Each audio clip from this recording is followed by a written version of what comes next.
आप ground reporting करिए ना, काफी क्या बदल गया वो बताइएगा ना। अभी भी छात्रों की संख्या पूरी नहीं आ रही स्कूल में। सभी छात्र अगर आ जाएं तो बहुत जगह बैठने की व्यवस्था नहीं है, कक्ष नहीं है, वर्ग कक्ष नहीं है, बेंच डेस्क नहीं है। मैं मान रहा हूं कि के पाठक कुछ सकारात्मक कदम उसमें उठा रहे हैं, कुछ विवाद में भी रह रहे हैं, कुछ सकारात्मक कदम भी उठा रहे हैं, इसको नकारा नहीं जा सकता है। लेकिन इस सब के बावजूद जो अभी मूलभूत आवश्यकता है विद्यालय का, आज भी बिहार के अंदर बड़े पैमाने पर प्राइमरी विद्यालय दूसरे विद्यालय के साथ टैग करके चल रहे हैं। बहुत जगह विद्यालय एक दूसरे के साथ टैग करके चल रहे हैं। बहुत विद्यालय में 4-4 कक्ष के बच्चे एक कक्ष में बढ़कर पढ़ रहे हैं। ये सब जो वैकेंसी है, जब सरकार बदलने की बात आई तो उसमें आधा अधूरा बहाली करने के बाद, कुछ को रोक करके बाद में उसको बहाली करने के बाद ये दिखा रहे हैं कि हम बहाली किए। अब बता दे सरकार की नई वैकेंसी क्या। शिक्षा विभाग के अपर मुख्य सचिव के पाठक छुट्टी पे चल रहे थे, छुट्टी से अब रिटर्न हो गए हैं, तो उसको लेकर के भी अब कई सवाल खड़ा हो रहे हैं।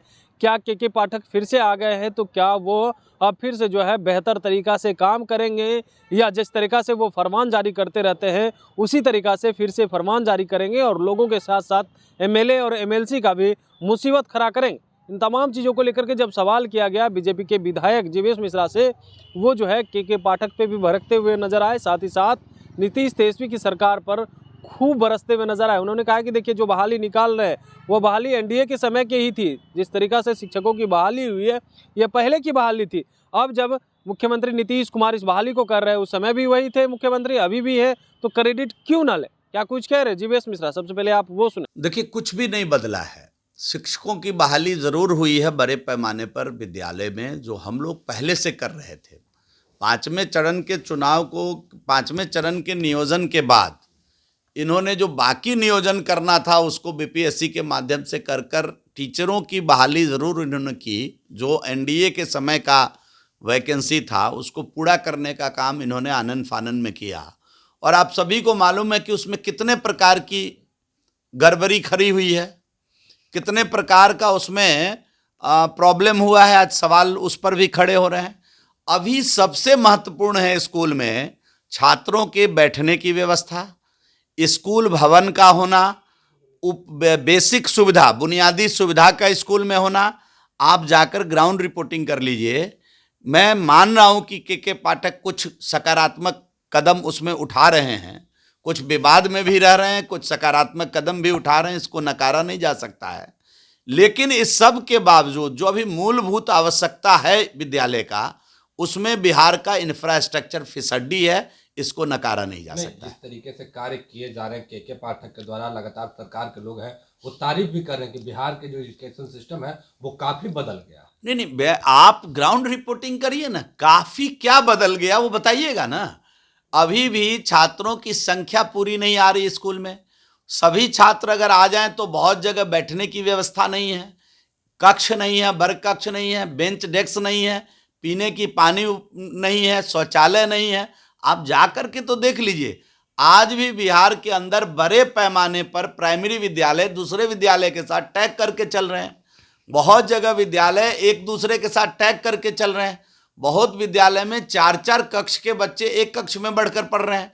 थोड़ा जब ग्राउंड रिपोर्टिंग करिएगा तो ये सारे जो बदलाव है उसकी भी ग्राउंड रिपोर्टिंग सामने आ जाएगी। एक आखिरी सवाल रहेगा, जिस तरीके से शिक्षा विभाग में भर्ती हुई, अब क्रेडिट लेने के लिए होल्ड लगा हुआ है।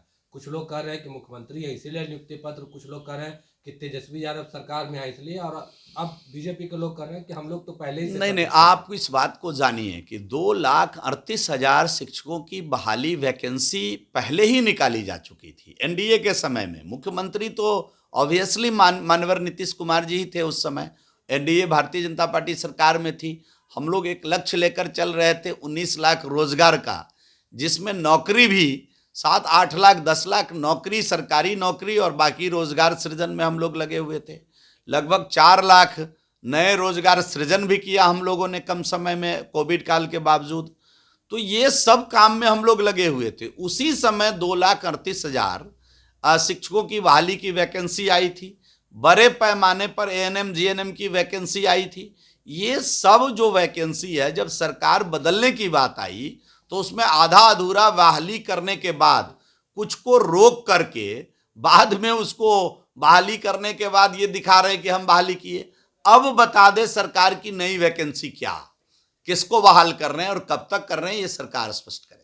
तो आपने साफ तौर पे सुना, उनका कहना है कि देखिए के पाठक तो अच्छा काम कर रहे हैं, लेकिन स्कूल की जो व्यवस्था है वो अभी सही नहीं है, टूटी फूटी है, कहीं बेंच नहीं है तो कहीं जो है बाथरूम की व्यवस्था नहीं है। सबसे पहले वो तो तंदुरुस्त कर ले, उसके बाद जो है किसी भी तरीका से वो काम करे। Kamlesh Kumar, live Bihar, Patna. Live Bihar YouTube पर सब्सक्राइब और फेसबुक पर लाइक जरूर करें।